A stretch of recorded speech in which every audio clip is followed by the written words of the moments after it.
Yo, alright, so I'm out of the detox, the rehab program. I signed myself out. I went against the medical advice. I just couldn't handle it being in there, yo. I sound like a bitch, I know. But it's just crazy in there, man. It's just like a bunch of psychos arguing and cussing about shit that got nothing to do. It's talking about like, oh, when I get out of here, I'm gonna do this drug. I'm gonna go get high off this shit. Which block got the best? Whatever the fuck. I'm not with that. I'm not trying to hear all that shit. I'm trying to actually like get clean. That's what I went in there for. But yo, I got out. I signed myself out. And now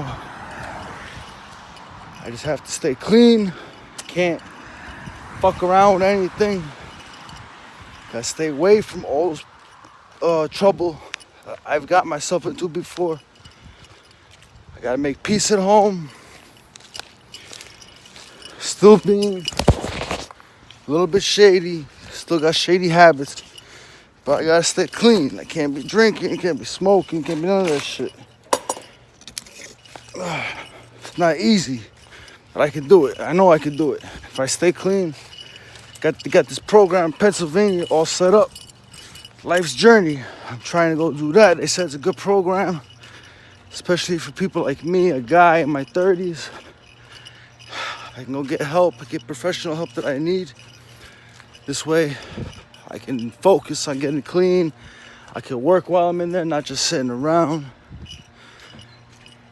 And that's the whole point. Get myself better, because I can't be talking, I can't be lecturing, I can't be giving people advice, I can't be doing anything unless I'm certified clean, certified not getting high, like not a crackhead like I was. Fucking hot out today. I have to get myself back together.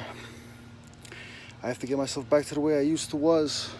When I was working, I was making money, I was successful, I was able to do things. I was able to do a lot of things. I had a lot of people I knew, I had a lot of connections. I was able to maneuver in a lot of certain ways. A lot of other people would not even know how to begin to maneuver in certain things. I was born in '89, all right? I grew up in New York. I moved to Jersey, so I was on one side, then another. Then I had my people on one side and another. So like I'm that person you never heard about. I'm that person that like maybe sometimes when the wind blew, you heard my name, maybe, if I was lucky. Maybe if I was lucky, you didn't hear my name. So I've been trying to stay low-key. I did get myself into a lot of trouble here and there. Nothing ever. Like the stuff I got away with that I didn't get caught is nothing. I'm glad I got caught with what I got caught. Because if I got caught with what? If I got arrested for what? If the stuff I got away with, if I got caught for that, I would not be here making this footage for you right now. Because there's so many things I did that other countries I would gotten, death by firing squad or some shit. I would not be allowed at all to walk the planet no more. Thinking about that shit makes me sick, because I had a girlfriend. My girlfriend just died recently from an overdose from drugs, and that's what I was good at. I was good at selling drugs. I knew how to sell drugs. I had, at the time, from my age and my location, I had the best connections. I knew where to get the best shit for the best price, how to get it back from where I went to go get it to where I was selling it at. And I knew how to make money. I had all the people lined up selling my shit for me. Like, all I had to do was I had like 10, 15 workers every day, for a while. I would break them off with like packs. I give you each one, like depending on what they were selling, they'll get their own pack. I give it to them up front. They go do whatever they gotta go do, flip it, right? And then while they was doing that, I was going to school at the time. I was taking college courses. I was going to CUNY Baruch. I had a scholarship. I was getting good grades. And fucking mosquitoes, yo. I swear to God, I want to kill all these motherfuckers. But I was getting good grades, right? I was getting good grades. I had a scholarship, so like all I had to do was go to class every time. God damn, I keep missing these motherfuckers. Fucking mosquitoes, yo. Dragonflies are okay. Mosquitoes are no-no. But I was getting good grades, right? The only reason that they took my scholarship away is because I missed too many classes. Like, I spent more time in the bar than class, but when I was there for the tests, I got good grades. Like, I got A in psychology, I got A in business law, I got A, English, I got A in the maths, maybe I got B in the math, I don't know. But I got good grades. But they had to revoke my scholarship because of my attendance. Poor attendance, I never ditched class until I went to college, go figure. But I was doing pretty good on my shit. Like, I was going to New York. Of course, New York always got the best shit, and I was going back to Jersey with my shit. I would be breaking them off. So all I had to do was just break people off every night with some shit. I would go to my classes the next day, all day in New York, come back at night, go around. I had a chauffeur, I had my driver pick me up, take me around to the spots, pick up my money. They had a little, re-up stash ready for themselves, so that was good while I was gone. So I would take the money, go back to the city, pick up, what I was picking up with the car or whatever. Sometimes I went by the train by myself.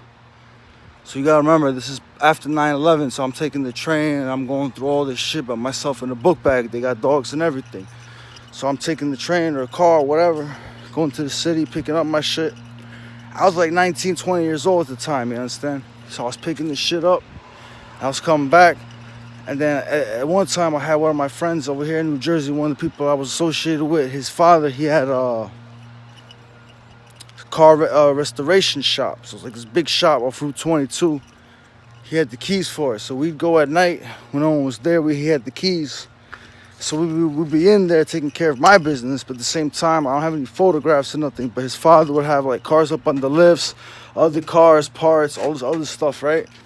Ready for mechanical work, and I'd be over there on those long tables breaking up my shit. I had bitches like breaking up the shit, and like the large packages breaking down the small, like the whole deal. You know what I'm saying? I had everything streamlined. It was like the Ford assembly process, assembly line. And at the end of the night shift, I had everything packaged up, bagged up. I would go do my runs, make sure everybody got what they needed for the next couple of days, so they were set up. And then I'll go take care of my schoolwork, make sure everybody got paid for their contribution, Then I go back to my school shit. I read I'll be on the train most of the time going to school. So I had to read what I had to read for class that day on the train. So I'd read on the train. But every time I went to class, I was on point, you know what I'm saying? Whatever the lecture was for that day, I was able to get involved with the students, with the faculty. I was able to know what's going on, able to distinguish myself, able to take the test and get good grades. I wasn't the perfect student, but I was getting good grades. I was getting and yeah, but like my attendance, I just didn't. Some days I had to miss, but I always made sure I had the notes, whatever I had for that day. Like, I would talk to somebody from class, like, yo, what we do today? Okay, a lot of this shit was online too. The teacher would post what was the lecture about, their notes and stuff. So I had that information. I was able to go through it in my time. And I went through it at that time, so I was able to have it in my head. So when I went to class, I was ready to go. It's just they have to mark you on attendance, because when you in those college courses, they pass around attendance sheets. So sometimes I had a few friends mark me off as attending there, but sometimes I wasn't able to. So, but in the end, my attendance cost me my scholarship, got me thrown out of CUNY Baruch. It's the same place Eminem had one of his freestyles at back in 97, 2001, I don't remember. But I was there, I attended there, I went to school. It's one of the top business schools in the city. I was coming from Jersey every day, going to school, but I was juggling multiple things at the time. Like, I was juggling my school, my scholarship, I was attending class, I was doing well in class, I was working at Dunkin' Donuts some days out the week. I was, doing my own little personal business where I was flipping them things, you know what I'm saying? Like, I had all kinds of different things on deck all the time. I was doing, like I said, I had a legit job, I was doing my side shit, I was going to school, I was doing my home life, I had a few girls.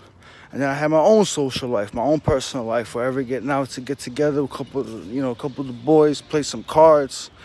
And I was doing stuff at home. Like, now in Jersey, I'm from New York, so I ain't, Jersey, you gotta cut the grass. You got trees. I had to walk the dog. It's so many things. So I feel like at an early age, at a young age, I done so much. I kind of burned myself out to a point. Like, I burned myself out. I don't know if that makes any sense, but I was doing so much. I was barely getting any sleep, but I was still doing things. I was still getting shit done that was necessary to get done at the time, you know. But then it all just spiraled out of control. Like after I got arrested, got scared, I got paranoid. Like, I got caught with over 100 grams of bud in the state of New Jersey. I didn't know what they do out here in New Jersey. I'm from New York.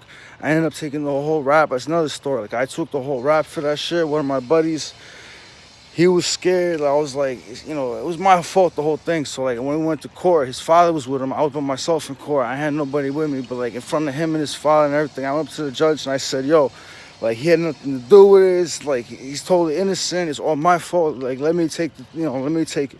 So the judge even too was like, yo, all right. So like, they hit me with everything. They let him go. So I had to face that shit. But after whatever, so like, you know, I took the rap for that. I took my whatever, and I got, you know. But years later, that same friend of mine, he's actually a good friend of mine, he wanted to join the Army. He wanted to be in the United States Army. So he went to the recruitment center, he enlisted, and they jerked him off for like a year. They're like, yeah, go here, go there, do this, do that. So like they, you know, he was getting frustrated and shit. You know, every day he didn't know. But then later, all it took, yo, believe it or not, all it took, I wrote a letter to the recruitment center. I wrote a letter to these people. I wrote a letter to the United States Army, to the government, on behalf of me, exonerating my friend. I'm not going to say his name, but I told basically like he had nothing to do with it. It was all my idea. I kind of forced him into it. You know, it's a dream of his to be in the United States Army. All he wants to do is serve his country. So I fulfilled my patriotic duty by helping a friend of mine be able to enlist in the Army. You know, I wrote a letter. They took him pretty much, like he'd been jerked off for like a year. And right after I wrote the letter and he gave it to them, it was like a week later, he got recruited. They took him in. So, you know, to you know who you are, you know, my boy. So they took him and everything. So now he's there. He's taking care of business. They got his picture on like flags and everything around the town and everything. So that's good. But what I'm saying is, it's like, yo, even though I live this life that I live, a lot of people are not going to approve of it. I've done a lot of bad things, done a lot of crazy things, a lot of things I'm not happy about. But I did what I did. I am who I am. But like what I'm saying is, it's like within my immediate and out of my circle, like a ripple, like in a pond, like that spreads out. You take a lot of things for granted, but a lot of things would not be to this day if I was not that person making those splashes. You know what I'm saying? Like a lot of those ripples that you got to ride on, those waves, is because of me. I was able to do certain things and get those waves out there for you to be able to ride on, for you to have certain things that you would not normally have. I was able to do those things for you. You're not going to know about it. I'm not going to go out there claiming nothing, but just so you know, I'm that ripple effect. I'm that person that was out there doing. I'm the guy behind the scenes. There's a quote that Met the Man said one time. He's like, I want to sit behind the scenes and see nothing but the greens. That's one of my favorite quotes to live by. Like I get more work done behind the scenes than I'm up front. I'm not a face. I'm not a person to be up here like a poster boy, like poster child for this whole shit. I get behind the scenes. I get intimate with what's going on, with the people, with the situation, with the politics, with the turmoil, with everything.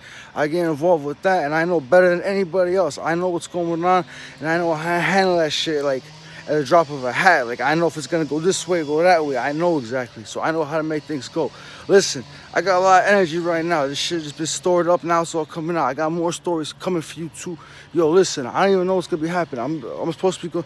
Yo, listen, if you like this video, I got another one coming up later today. Pay attention to this. This shit is not fake. This shit is not fucking made up. This shit's authentic, genuine. I'm telling you this shit like it was back in '09. You understand? This shit is straight up me.